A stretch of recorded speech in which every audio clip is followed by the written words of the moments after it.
Празнувањето на Водокрст ден пред Богојавление Водици во храмот посветен на Пресвета Богородица во Тетово почна со литургија која ја служеа тетовскиот митрополит господин Јосиф и кумановско-осоговскиот господин Григорий во дворот на црквата, потоа се одржа богојавленски водосвет и беше спуштен крстот во водите од базенот.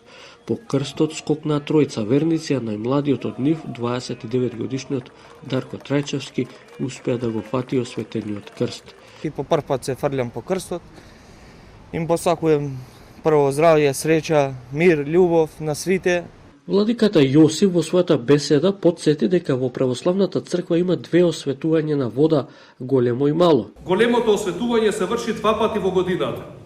Токму во денешниот ден на водопост во предвечерието на Богојавление и утре на самиот празник Богојавление, зашто се сеќаваме на крштението на Господа Исуса Христа. Традицијата за голем водосвет и спуштање на осветениот крст во црковниот базен ден пред Водици е почната во 1986 година. Годинава бележи јубилејни 40 години како е оформена.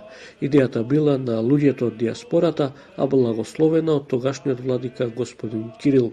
Со диаспората Мишко Васовски организира уште 1986 година со сега неговото високо пресвенство владиката Кирил, сега више не покоен, заедно организира традиционално да почнеме да одржуваме од црква Света Богородица. Од тогаш секоја година редовно до сега се одржува празникот. Утре на Водици централното одбележување е во соборната Тетовска црква Свети Кирил и Методий, каде по празничната литургија осветен крст ќе се спушти во црковниот базен.